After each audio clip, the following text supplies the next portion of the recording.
2020, c'est une année qui va quand même rester un peu dans les mémoires. C'est vrai que c'est une année totalement inédite. S'adapter, ça n'a été simple pour personne et pour moi pas plus. J'ai une chance, c'est que mon métier me permet un petit peu d'anticiper les tendances, de regarder ce qui se passe, d'avoir un regard un peu sur la société. Et que ça m'a permis d'anticiper un certain nombre de choses. On a vu des lames s'installer profondes pendant toute cette période et c'est vrai que ce regard un peu unique sur la société, les gens, les consommateurs, les citoyens, ça permet de comprendre mieux l'époque qu'on traverse avec probablement un petit peu d'avance sur les autres, ce qui fait que j'ai eu l'impression d'être pas en train de courir après le temps, mais plutôt de m'adapter d'une manière un peu plus continue, permanente aux phénomènes que j'ai pu observer avec tous les travaux de l'IFOP tout au long de cette période. Donc ça a été à la fois unique, inédit, perturbant, mais en même temps très très enrichissant. Donc c'est une adaptation dont je me souviendrai. La créativité, quand on est enfermé, confiné, contraint d'une certaine manière à s'extraire du monde, de la vie sociale, c'est quelque chose qui va se nourrir différemment.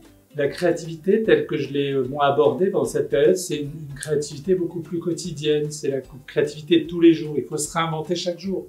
C'est ça la difficulté de la créativité pendant une période comme celle-ci.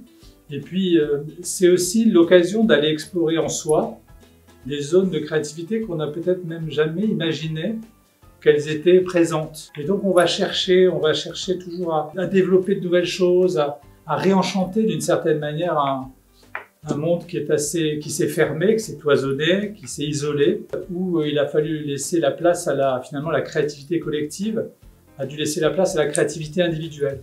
Et donc c'est une certaine forme de ressourcement quand même, parce que du coup il faut aller puiser en soi tout ce qu'on n'a pas jusqu'à présent activé pour réenchanter un quotidien qui a quand même beaucoup perdu de sa beauté, de sa générosité et de sa vie en fait. Le luxe, c'est comme un secteur qui incarne la résilience. Le luxe a passé toutes ces décennies, voire ces centenaires, en étant une permanence. Donc le luxe est fait pour durer, il est fait pour s'installer dans la durée. Et donc, d'une certaine manière, il a passé cette période comme il a passé toutes les crises précédentes. Quand on regarde toutes les crises financières,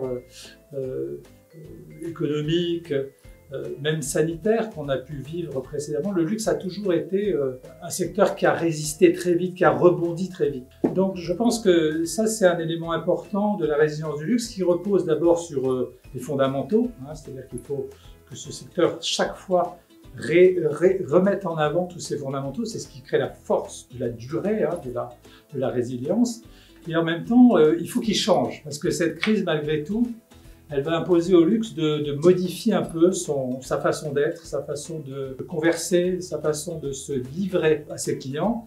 Et donc, il va falloir travailler sur des notions très nouvelles, en tout cas qui vont se renforcer, comme la notion d'engagement, la notion de solidarité, la notion de disponibilité, de proximité, tout ça, ça va nécessairement devoir intégrer globalement le périmètre du luxe de demain. Il y a également une autre notion qui jusqu'à présent n'a pas été forcément celle que le luxe a le plus incarnée, c'est la notion de protection. Pour être résilient, pour s'installer dans la durée, le luxe dans une période comme celle-là, il va devoir se préoccuper de ses clients, les accompagner dans leurs angoisses, dans leurs difficultés, dans leurs doutes, dans leurs fragilités.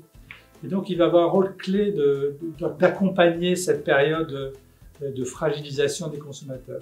Et enfin, je pense que, comme on l'a toujours dans toutes les crises, il y a un besoin derrière de plaisir, renforcement de cette notion de plaisir, d'enchantement, et le luxe va devoir encore plus activer ce besoin d'embarquer, d'emmener dans des expériences uniques ses clients dans ce plaisir, ce bonheur retrouvé après une période qui les aura profondément perturbés, meurtris et déstabilisés. Voilà. Donc le luxe de compensation, le luxe du plaisir, le luxe du bien-être, voilà les notions qui demain seront celles que le luxe devra vraiment incarner, rebondir après cette terrible période que nous avons traversée.